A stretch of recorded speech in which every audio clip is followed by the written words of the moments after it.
الحمد لله رب العالمين والصلاة والسلام على سيد المرسلين اما بعد فاعوذ بالله من الشيطان الرجيم بسم الله الرحمن الرحیم. محترم سامعین، میرے ساتھ مل کر پڑھ لیجیے الصلاۃ والسلام علیک یا رسول اللہ وعلی آلک واصحابک یا حبیب اللہ.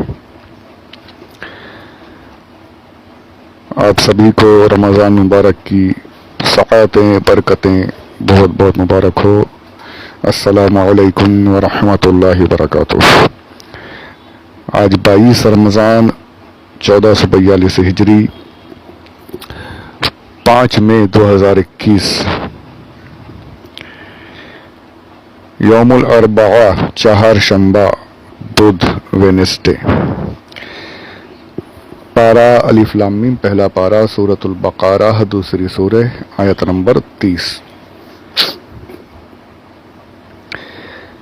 اس کی پچھلے آڈیو میں نے زمین پر جنات کے بسنے کا مختصر سا ذکر کیا اور پھر کیا ہوا وہ پیش کیا. اس کے بعد اللہ عز و جل نے آیت پاک میں ارشاد فرمایا ہے انی جاعل فی الارض خلیفہ.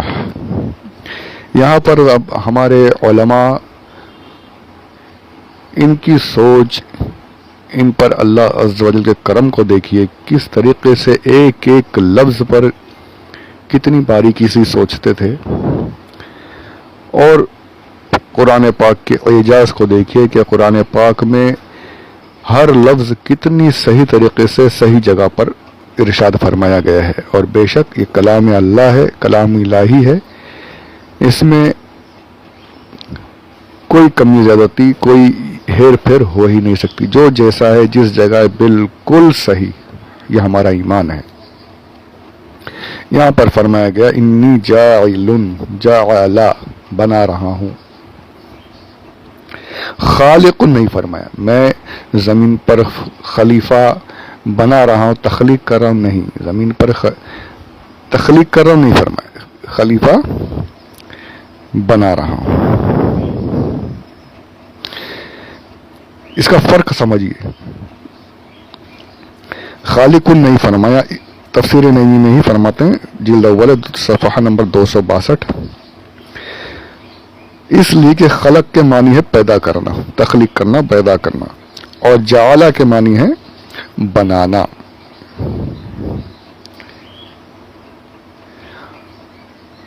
خلیفہ بنا رہا ہوں، خلیفہ پیدا کر رہا ہوں نہیں فرمایا گیا.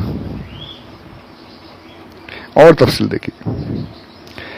محسوس چیزوں کے پیدا کرنے کو خلق کہتے ہیں. جو چیز ہم محسوس کر سکتے ہیں اسے پیدا کرنا یہ خلق کہلاتا ہے. اور اس کے باطنی صفات کے پیدا کرنے کو جعلہ کہتے ہیں. اس کی مثال قرآن پاک میں دیکھیے. اسی لیے قرآن کریم نے فرمایا خلق السماوات والارض وجعل الظلمات والنور. سورہ انعام ہے، آیت نمبر 1 ہے. یعنی زمین و آسمان کے لیے فرمایا خلق. زمین آسمان ہم محسوس کر سکتے کہ میں اللہ عز و جل نے زمین و آسمان پیدا فرمائے، تخلیق فرمائے، ہے نا. یہ قرآن پاک خلق فرمائے، زمین و آسمان کی تخلیق. لیکن اسی زمین و آسمان میں اندھیرا بھی ہے، روشنی بھی ہے. تو وہاں پر اندھیرے اور روشنی کو خلق نہیں فرمایا، بلکہ ارشاد ہو رہا ہے جعل الظلمات والنور.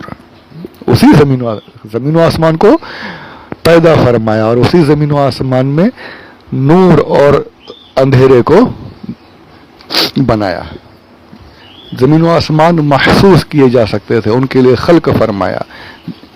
اور اندھیرا اور روشنی محسوس نہیں کیے جا سکتے تھے، ان کے لیے جعلہ فرمایا. جو ظاہری، جو باطنی صفات جو ہے کسی چیز کی، ان کے لیے جعلہ کا لفظ استعمال کیا جاتا ہے. آدم علیہ السلام کی پیدائش کو ایک جگہ دیکھیں، انسان کی پیدائش کے لیے خود قرآن پاک نے ارشاد فرمایا ہے انی خالق بشرا من طین. سورہ صاد ہے، آیت نمبر 71. یہاں پر بشر کو بنانے کا ذکر ہو رہا ہے کہ میں بشر کو پیدا کروں گا، تخلیق کر رہا ہوں. یہاں پر بشر کی پیدائش جسمانی جو صورت ہے اس کا ذکر ہے، تو یہاں خلق کا ارشاد فرمایا جا رہا ہے.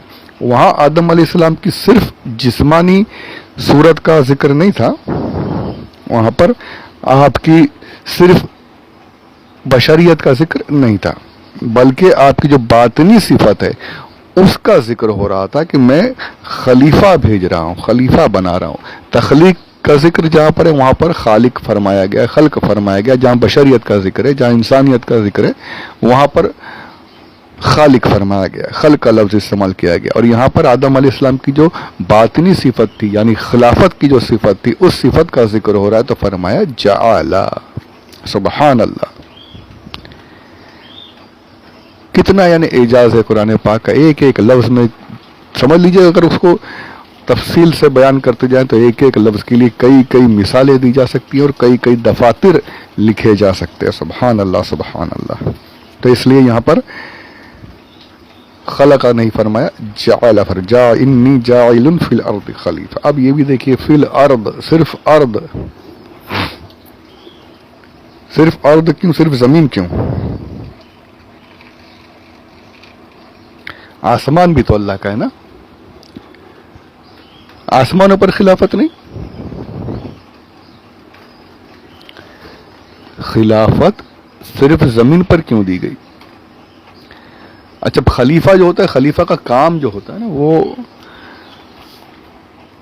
جو لوگوں کے معاملات ہوتے ہیں ان کی اصلاح کرنا، ان کا سدھار کرنا، ان کے بیچ میں انصاف کرنا، لوگوں کو صحیح طریقے سے، بالکل منصفانہ طریقے سے ان کے بیچ میں تمام سیاسی معاملات کرنا، ان کی رہن سہن کے معاملات کرنا، یہ ہوتا ہے خلیفہ کا کام. بگڑے ہوئے معاملات کو سدھارنا، یہ ہوتا ہے خلیفہ کا کام، حکومت کرنے والے کا کام. اصل سیاست یہ اسلام میں نہیں ہے، یہ غلط ہے. سیاست ضرور ہے، سیاست تو خود پہلے یہیں پر دیکھ لیجیے، اللہ عز و جل نے خلیفہ بنا کر بھیجا. کیوں بھیجا؟ کہ وہ تمام سدھار کریں، بگڑی ہوئی چیزیں بگڑنے نہ دیں، منصفانہ طور پر سب کو ان کے حقوق دلائیں. یہ ہے سیاست. یہ آج کی گندی سیاست نہیں، آج تو کہیں بھی دیکھ لیجیے حقیقی طور پہ صحیح سیاست ہے ہی نہیں. وہ خلافت راشدہ وغیرہ وہ دور دیکھیں تو آج کے یہ تو مر مٹے. میں نے جو ہماری تھوڑی مختصر سی سیریز چلی تھی بزرگوں کے واقعات، اس میں نے پیش کیا تھا خلافت راشدہ کے کچھ واقعات. آج کے پولیٹیشنز، یہ گندی پولیٹکس، ڈرٹی پولیٹکس جو ہے، یہ وہ ہے ہی نہیں.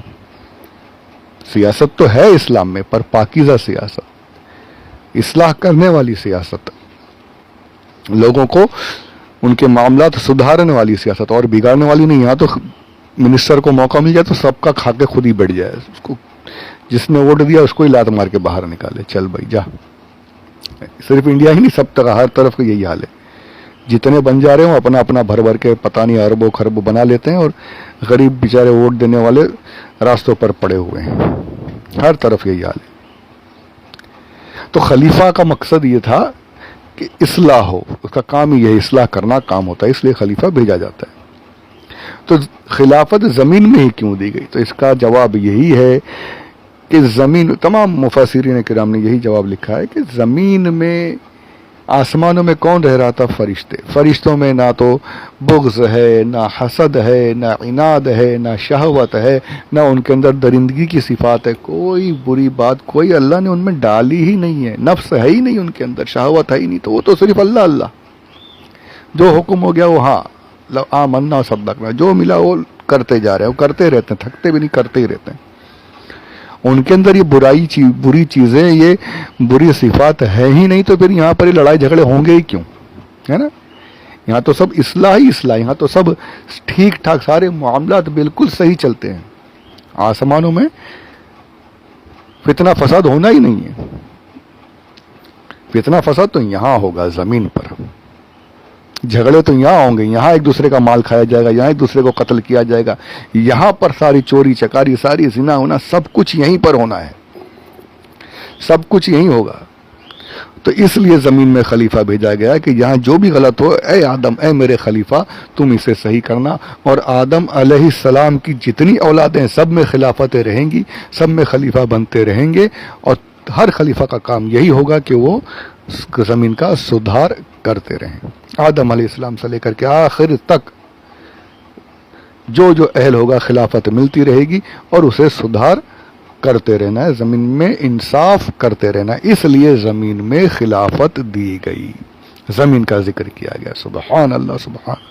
ایک ایک لفظ، ایک ایک نقطے کو سوچتے رہیں اور اللہ عز و جل کے کلام پر سبحان اللہ کہتے رہیں. سبحان اللہ، ماشاء اللہ، الحمدللہ رب العالمین. درود پاک پڑھ لیجیے.